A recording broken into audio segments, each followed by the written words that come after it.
Sabe uma coisa curiosa? A gente costuma pensar que as organizações são basicamente geridas, mas a verdade é que, antes de qualquer coisa, elas são desenhadas. E o mais interessante é que, na maioria das vezes, esse desenho que molda tudo que acontece lá dentro fica totalmente invisível para a gente. É que por trás de cada decisão que a gente vê, de cada processo que a gente segue no dia a dia, existe uma estrutura silenciosa. É ela que já define os caminhos, que influencia nosso comportamento bem antes da gente de fato fazer uma escolha. E essa é a sacada principal que a gente vai explorar aqui. Aquilo que parece uma escolha livre, na verdade, muitas vezes já foi pré-configurado por uma arquitetura que está operando nos bastidores. É um conceito bem poderoso que muda totalmente o jeito que a gente enxerga o nosso trabalho. Para a gente entender isso melhor, vamos começar falando de um papel que todo mundo aqui conhece muito bem. O daquele profissional treinado para executar tarefas, sabe? Que atua dentro de caminhos que já foram desenhados. Esse é o executor. E olha, a gente foi treinado para ser assim. Para ser eficiente resolvendo problemas que já vêm prontinhos, operando dentro de limites bem claros. Ser um executor dá uma sensação de segurança, de previsibilidade, e isso é super importante para qualquer sistema funcionar. Mas aí, do outro lado, a gente tem o arquiteto. Esse profissional é diferente. Ele não recebe os problemas prontos. É ele quem decide quais problemas realmente importam. Ele lida com a incerteza, com a ambiguidade, e o trabalho dele é sobre o sistema, não só dentro do sistema. E talvez a diferença mais gritante entre eles esteja na dimensão do tempo. Enquanto os executores são essenciais para manter o presente funcionando, os arquitetos são aqueles que constroem, que viabilizam o futuro da organização. Tem uma frase que resume isso de um jeito genial. A inteligência do executor ajuda a navegar por sistemas que têm falhas, a dar um jeitinho de contornar os problemas. Já a sabedoria do arquiteto é diferente. Ela quer redesenhar o caminho para que aquele problema nem apareça mais. Só que aí, sabe, em algum momento a ficha começa a cair. Surge aquela suspeita, a primeira pulga atrás da orelha de que os problemas que se repetem talvez não sejam só eventos isolados, que tem algo maior acontecendo. É o comecinho de uma mudança de percepção. É o que a gente pode chamar de momento do despertar. Acontece quando a repetição de erros já não pode mais ser ignorada. Quando o padrão fica tão claro que não dá mais para chamar de acaso. Fica evidente que existe um desenho por trás de tudo. A questão toda é essa.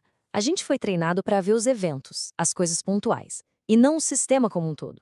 Mas quando um mesmo problema volta a acontecer de novo e de novo, a gente não está mais lidando com uma falha individual. A gente está encarando o resultado de um design.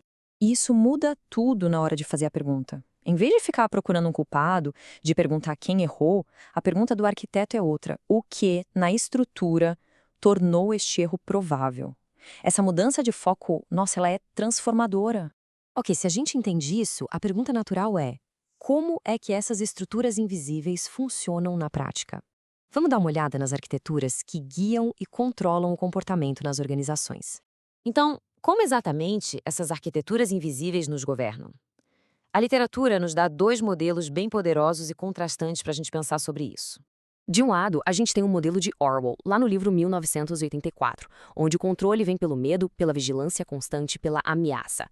Do outro, tem o modelo de Huxley, em Admirável Mundo Novo, em que o controle funciona pela satisfação, pelo consumo sem fim, pela distração. São duas lógicas bem diferentes, mas com o mesmo objetivo: reduzir a imprevisibilidade do comportamento. E olha, isso não é só coisa de livro não. Trazendo para nossa realidade, pensa num sistema de gestão, um ERP. Um design baseado no medo vai ter o quê? Bloqueios rígidos, penalidades no sistema, aprovações que nunca acabam.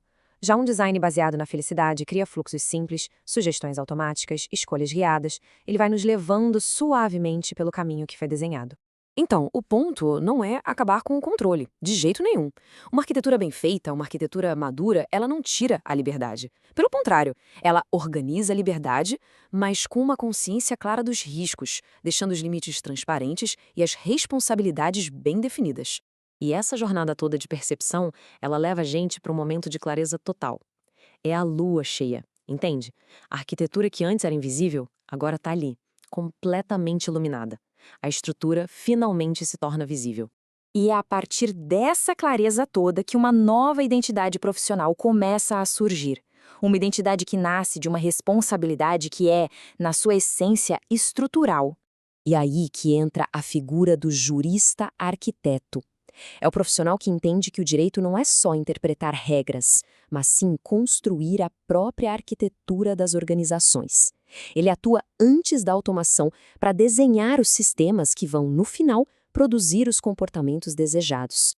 Tá, mas e na prática, no dia a dia, como é que isso funciona? Bom, esse profissional modela as regras fiscais direto no sistema ERP. Ele mapeia os riscos nos processos de negócio, desenha a governança numa fusão de empresas e pensa nos contratos digitais não como um documento parado, mas como fluxos dentro de um sistema. E olha, esse é um ponto que não tem volta. Depois que a gente aprende a enxergar as estruturas, é impossível voltar a ser como antes. A gente simplesmente não consegue mais culpar o acaso por algo que é claramente resultado de um design. A nossa responsabilidade muda de patamar. O eclipse, nessa nossa metáfora, é o grande insight final. Ele não apaga o sistema. Pelo contrário, ele revela o sistema como um sistema. E o mais importante, revela que a gente não é só governado por ele. Nós participamos ativamente da sua construção e manutenção todos os dias. Isso tudo, no fim das contas, deixa uma pergunta no ar, né? Agora que a gente consegue ver a estrutura, agora que a gente entende o nosso papel nela, a questão não é mais se estamos desenhando sistemas, porque nós estamos. A verdadeira pergunta é como nós vamos escolher desenhar.